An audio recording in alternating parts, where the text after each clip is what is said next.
उसके साथ करके ले लेते हैं।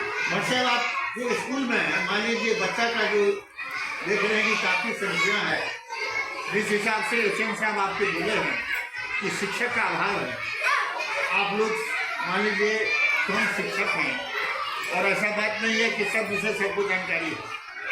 कोई साइंस के हैं, किसी को मैथ नहीं आता है, किसी को इंग्लिश नहीं आता है, कोई ज्योग्राफी में मान लीजिए ट्रेन है, कोई सोशल स्टडी पढ़ाना जानते हैं।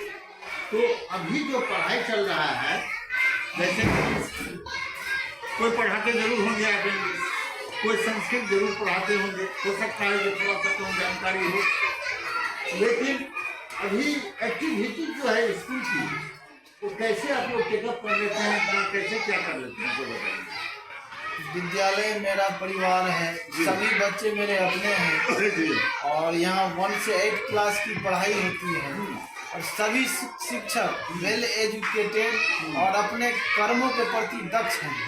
और जो बेसिक ग्रेड के भी जो टीचर यहाँ अपॉइंटेड हैं वो भी 1 क्लास से लेकर 8 क्लास तक एलिजिबल है।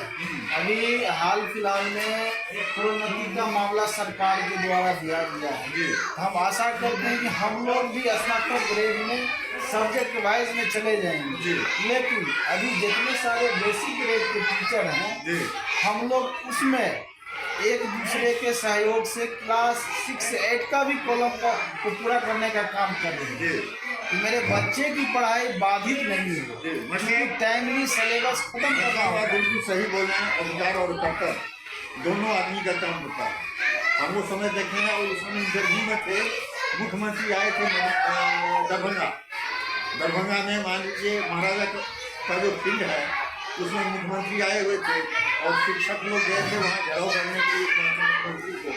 हम बच गए, नहीं तो समझ लीजिए दाव देता शिक्षक लोग। इतना हंगामा बड़ा हो गया और मुख्यमंत्री खुद बोले थे कि हम उसको इतना कानून की डोरी नहीं दी। 1600 रुपये में भारी हुआ था शिक्षक लोगों का, बहुत शिक्षक है। अभी सैलरी का नहीं देखिए कि कितना हो गया है, लेकिन अभी भी शिक्षक में भी एक्टिविटी जो आप कह रहे हैं, बहुत शिक्षक में नहीं आया है कि मेरा काम पढ़ाना है, मुझे खुद स्टडी करना है। मतलब आप इस पर क्या कहना चाहते हैं, बोलेंगे? सभी शिक्षक सभी वेल एजुकेटेड हैं और जहाँ तक मेरे प्रखंड मधेपुर की बात है तो कहीं इंफ्रास्ट्रक्चर के अभाव के कारण जो आपने कह रहा है उसमें कमी होती होगी, मानते हैं, लेकिन हमारे शिक्षक पढ़ाई से दूर भाग रहे हैं, इसको मैं नहीं मानता हूँ। अभी आप देखते होइएगा ये मध्य विद्यालय करहारा है, यहाँ 601 बच्चा नॉमिनेट है, जिसमें पर डे 510, 515, 498, अप्रोक्स 500 हमेशा बच्चा का अपेयरिंग होता है। आप बिल्कुल सही कह रहे हैं। देखिए ऐसा है कि जैसे यहाँ हम आए हैं क्रिश्चियन, मान लीजिए प्रेजेंट का बहुत स्कूल पढ़ जाते हैं, क्रिश्चियन नहीं है, ऐसे मतलब कहाँ गए हैं तो आज वो सीएम में है, आज वो केजुअल में है, तो आज यहाँ गए हैं, तो आज वहाँ गए हैं, तो ऐसा भी स्कूल सब है। तो जब घर का गार्जियन अगर सही होगा तो स्वाभाविक है घर सही होगा, अगर घर का गार्जियन सही नहीं होगा तो घर सही नहीं होगा।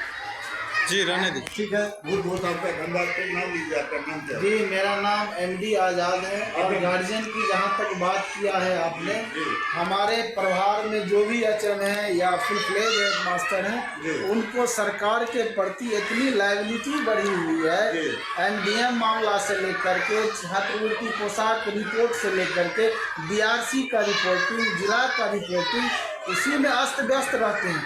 हो सकता है, मैं मानता हूँ, जिस टाइम आप जाते होंगे उस टाइम वो एब्सेंट रहते होंगे, तो एब्सेंस में अपने आप को ये कहना कि वो जिम्मेदारी से भागे हुए हैं या लापरवाह है। सबका इंडिविजुअल अपना अपना भी वर्क है, किन्हीं का मेडिकल के प्रति किसी न किसी काम से विद्यालय से हम उपस्थित रहते हैं। तो सर सब अपने अपने काम के प्रति एकदम सक्षम है और कर रहे हैं। और आप हमारे विद्यालय पर आए, बड़ी खुशी हुई और हम जानते हैं और समझते हैं कि आप मेरी आवाज़ और मेरे विद्यालय की आवाज़ उन पदाधिकारी तक पहुंचाएंगे जहां मेरे स्कूल को इंफ्रास्ट्रक्चर की ज़रूरत है, क्लास की ज़रूरत है, टीचर्स की ज़रूरत है। तो हम आशा करते हैं कि वो कॉलम मेरे विद्यालय का पूरा हो। आपका बहुत बहुत धन्यवाद।